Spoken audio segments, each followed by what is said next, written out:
able to maybe see us. I know I got multiple people on the screen. So when I share my screen, I'ma only have the whatchamacallit. I'ma only have the slide showing so y'all can see the whole screen. Now, I want to start right here, okay, with Christianity, right? Because we're talking about signs and symbols, okay? Now, Jesus dying on the cross is symbolic to the death of your consciousness. Now, Christ means Christos, which just means consciousness. Now, the cross is your spine, and it's symbolic to the horizontal and excuse me, to the horizontal pathways that allow energy to travel and commute in and out of your body. So what you're looking at right now is the Caduceus, or the Caduceus medical symbol, right?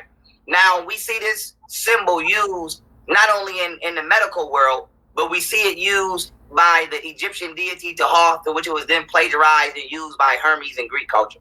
Now this symbol right here is symbolic to human energy, okay? Now the serpents that you see coming up the staff is symbolic to masculine and feminine energy, aka your Kundalini energy. Now this understanding that our ancestors had was perverted by the occult and reversed. And so remember, to be a devil worshiper is just to live in opposition of the universe. So devil is just the word lived backwards. So in order to carry out the plan of evil, evil is literally the word live backwards. You just have to go in opposition of the universe. So our ancestors' symbol of consciousness was to raise it. The occult symbol of consciousness is to kill it. So what you got to remember is Jesus is not a symbol of life. It's a symbol of the death of your consciousness. So Christ literally means consciousness. A cross is symbolic to your spine in the way that your spine conducts electromagnetic signals. Now, why is this important? Okay? When you come to ancient Egypt and you see the cobra on the pineal gland of the African pharaohs, this is in direct synchronicity with this Caduceus. So the reason that they use the cobra is because, for one, the cobra is the only snake, it's the largest venomous snake in the world.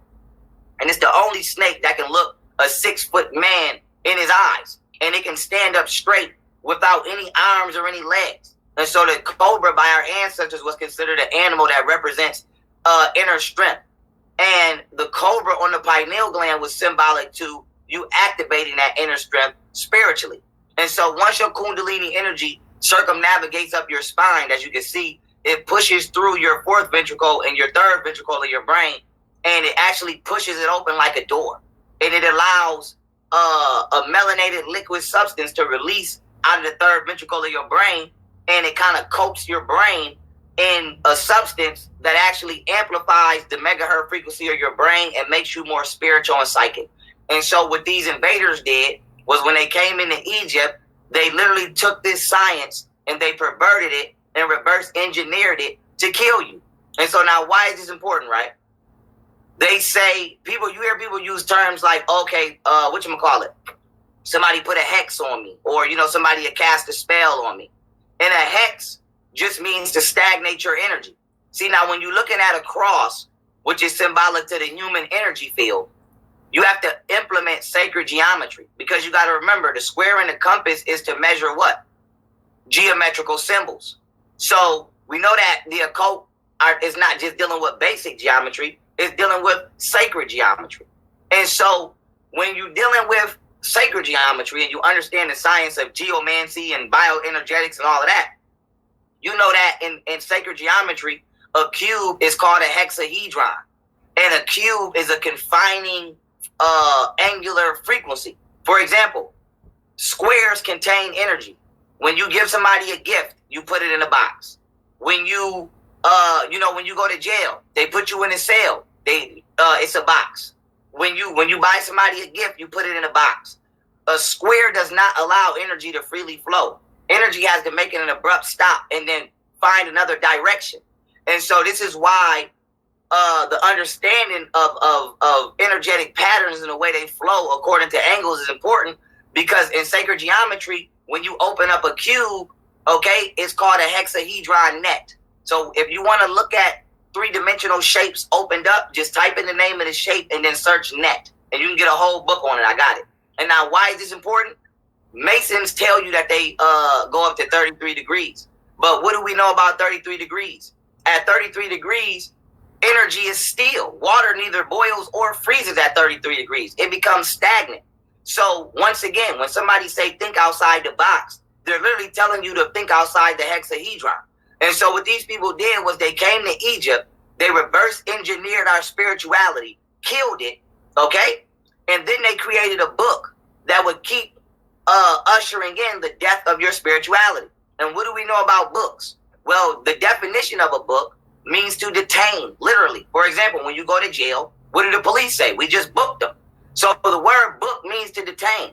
Page means to be in service of a king or a queen, and a chapter is a form of a secret society. So they're detaining your spirituality through Freemasonry with this goddamn Bible. And they got you worshiping Christ, but Christ is just the death of your consciousness. And this is why religion is always telling you astrology is evil. I got so many people in my DMs right now talking about, oh, astrology is evil and you need to denounce that and not shut the fuck up. And so that being said, they know that our ancestors were master astrologists and master mathematicians. And they hybridized and artificially manufactured a religion that would stagnate our energy. And before I ping pong this to SETI real quick, I'm going to prove my point. On the left, right, you see clean water. And you might say, damn, how is this water so clean even though, you know, it's flowing through what appears to be dirt and rocks? Well, flowing water creates electrical signals and the water becomes filled with nutrients as it interacts with the minerals. But the point I want to make is water is symbolic to energy, and flowing energy keeps you healthy. Now on the right, what do you see? You see dirty water. What is it in? A square. It's in a square, a pool. Do you know why water becomes dirty? Because it's stagnant. It's not flowing. So think of nature, think of natural universal water, and then think of contained and non-free flowing water. And when you understand how one stays fresh and how the other one becomes diluted within its own self, then you understand the point of religion. Religion is meant to detain your consciousness. The word book literally means detain. And I got the genie lamp right here because SETI made a beautiful analogy one day. And y'all know I don't steal nobody's slogans. I always give credit. But since he's here now, you know, he can say it. He made a beautiful analogy one day of how the book, aka the Bible, is the genie lamp and your soul is the genie. Religion is trapping your soul.